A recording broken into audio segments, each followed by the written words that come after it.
Students, we are going to start to explain some examples on congruences in this video, and these are example 10. If a plus b is congruent to c mod m and b is congruent to d mod m, then show that a plus d is congruent to c mod m. ये आपको prove करना है। तो देखो कैसे prove करोगे। इस तरह का रिजल्ट एक हमने लास्ट वीडियो में भी किया था। एक्चुअली आप b को d से रिप्लेस कर दो इसमें, तो आपका हो जाएगा ना। तो हमें करना क्या है, दोनों कॉन्ग्रुएंसेस नीचे लिख लिए हमने। a plus B is congruent to c mod m and b plus d is congruent to d mod m and subtract these two congruences. अगर हम इनको सब्ट्रैक्ट करेंगे b से b कैंसिल हो जाएगा, a बचेगा और इधर क्या बचेगा, c minus D. So a is congruent to c minus D modulo m। अब d को ऐड कर दो दोनों साइड पे। तो जब d को दोनों साइड पे ऐड करोगे तो आपके पास क्या आ जाएगा, a plus D is congruent to c mod m। अब इसी तरह का एक रिजल्ट है मल्टीप्लिकेशन का कि if A B is congruent to c modulo m and b is congruent to d modulo m, then show that A D is congruent to c modulo m। बात वही है, आपको b को d से replace करना है इस वाले में। तो कैसे करेंगे, गिवन है आपको A B is congruent to c modulo m, it means m will divide A B minus c, means A B minus C की value m times some integer k होगी। दूसरा आपको क्या गिवन है, b is congruent to d modulo m, therefore m will divide b minus d। So b minus d की value m का कोई multiple होगी, m टाइम्स l ले लिया, where l is any integer. तो b की value हम निकाल के ऊपर वाले में पुट करेंगे। b की वैल्यू आ गई d plus L M. Put this value in this first, तो आपके पास क्या हो जाएगा, a इंटू बी की value d plus L M minus C is equal to m times k। This is A D and this is minus C, और ये आपके पास टर्म आई ए एल एम। m की टर्म्स को दोनों को एक साइड पे ले गए और m कॉमन ले लिया, तो ये m टाइम्स सम इंटीजर हो गया। जब इस टर्म में m कॉमन आ चुका है तो m will divide A D minus C, and so A D is congruent to c mod m, and this proves the result. Next example देखो कि if a is congruent to b modulo m1, a is congruent to b modulo m2 and m is the, देखो square bracket लगी हुई है, means LCM of m1 and m2, then prove that a is congruent to b modulo m and also prove the converse. तो ये result अब हम prove करेंगे। Actually हम इस रिजल्ट का यूज एक एग्जांपल में कर चुके हैं, जहां मैंने आपको ये रिजल्ट बताया था। अब हम उसको प्रूव करने वाले हैं। तो कैसे प्रूव करेंगे, a congruent to b modulo m1 दे रखा है, इसका मतलब m1 डिवाइड करेगा a माइनस b को। a congruent to b modulo m2 दे रखा है, इसका मतलब m2 will also divide a minus b।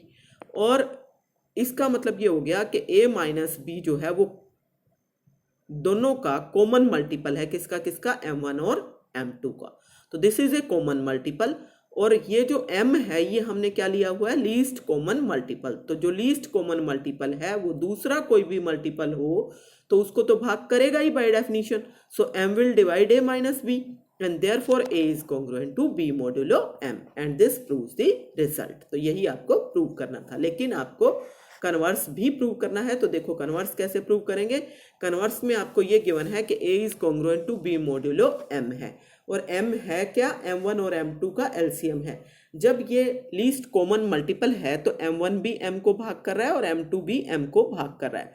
तो इसका मतलब जो गिवन है आपका a congruent to b modulo m से, means m divides a minus b। m1 m को भाग कर रहा है और m a माइनस b को भाग कर रहा है, तो m1 तो अपने आप a माइनस b को भाग करने लग गया। सेम इसी तरह से m2 m को भाग कर रहा है और m a माइनस b को भाग कर रहा है, तो m2 will divide a minus b। So यहाँ से आपके पास आएगा a congruent to b modulo m1, और यहाँ से आएगा a congruent to b modulo m2, and this proves the result. इसी तरह का एक रिजल्ट जीसीडी के लिए है कि if a is congruent to b modulo m1 and a is congruent to b modulo m2 and m is the GCD of m1 and m2, that is small m is the GCD of m1 and m2, then prove that a is congruent to b modulo m. Is the converse true? If not, show by an example. तो इस case में देखो a congruent to b modulo m1 दे रखा है, इसका मतलब m1 divide करता है a माइनस b को। a congruent to b modulo m2 दे रखा है तो m2 डिवाइड करता है a माइनस b को। अब GCD of greatest common divisor of m1 m2 क्या है, m है। इसका मतलब m1 भी m को भाग करेगा, m विल डिवाइड इन दोनों को भाग करेगा ना, तो m will divide m1 and m will divide m2, दोनों को भाग कर रहा है। अब m m1 को भाग कर रहा है और m1 किसको भाग कर रहा है, a माइनस बी को, तो m किसको भाग करेगा, a माइनस बी को, and therefore a is congruent to b modulo m। इस दूसरे की तो जरूरत ही नहीं पड़ती, हम या तो इससे निकाल लें या इससे एक से ही आ जाएगा। But converse need not be true. Converse true क्यों नहीं है, क्योंकि जो जीसीडी होता है वो m1 और m2 से छोटा आएगा, ज़्यादा से ज़्यादा आपके पास एक के बराबर आएगा, ठीक है ना। तो इट मीन्स एलसीएम जो होता है वो बड़ा आता है, तो बड़े के लिए अगर रिजल्ट ट्रू हो तो छोटे के लिए हो जाता है, यहाँ छोटे के लिए अगर ट्रू है तो बड़े के लिए होना प्रॉब्लम है।